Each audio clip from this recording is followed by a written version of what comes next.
Oh, Nick, how are you, man? I'm good, Michael. How are you? What'd you do with the extra 2 hours today? Not much. Just moved a little slower than normal. Just a bike ride and nap. Nothing major, Michael. But it was nice to have the 2 hours. Very good, very But good. I know you've kind of been asked some version of this question a few times, but um, I remember before this all started, you talked about how excited you were coaching this group, how much you loved coaching this group, and you'd missed coaching this group. I imagine this series probably is showing you a bunch of reasons why. Is that an accurate thing for me to surmise when you look at the maybe yeah, maybe it's driven you crazy too, but yeah. I mean, it has been a difficult journey probably to get to this game, Michael. I think who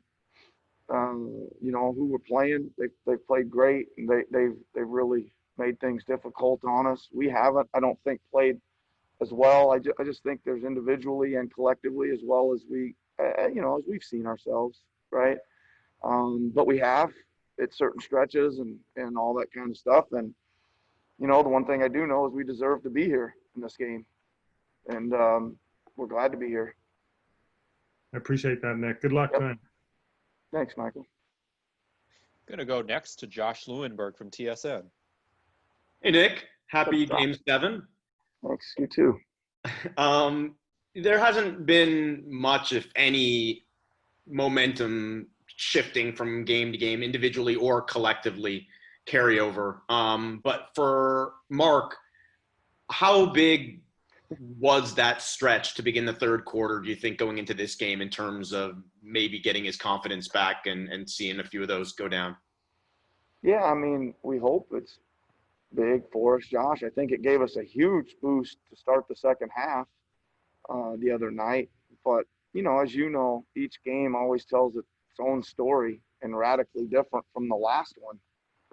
So it'd be great. I'd love to be able to know that Norm Powell and Marcus All were going to pick up right where they left off in Game 6. It'd be awesome if we could count on that. But it's a new day and a new thing, and hopefully they will. I think there's possibilities of that.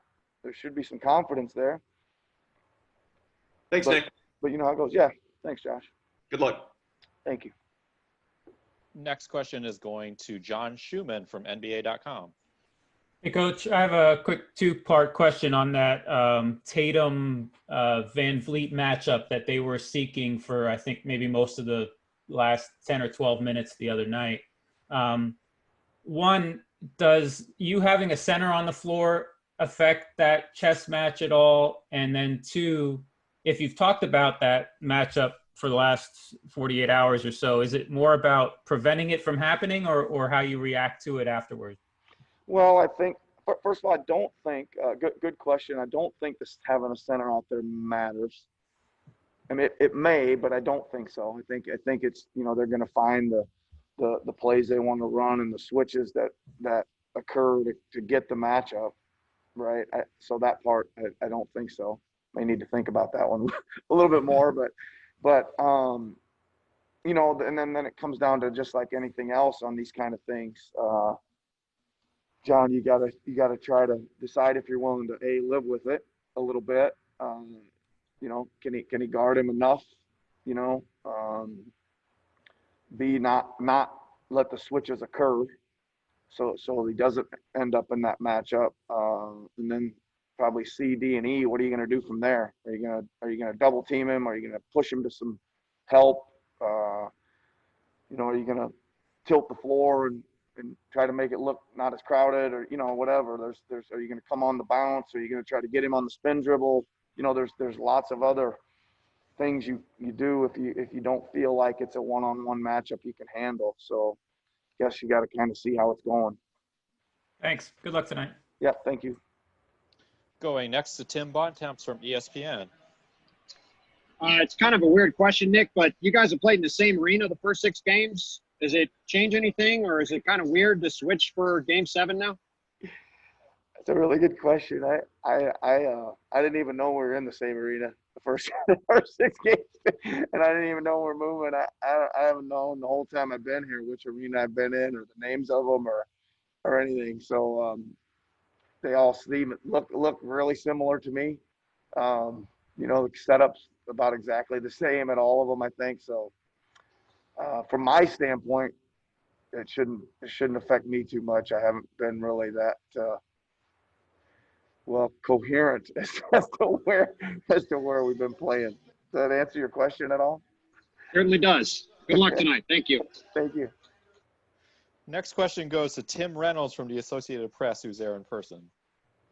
I don't know how to follow up the geography questions, but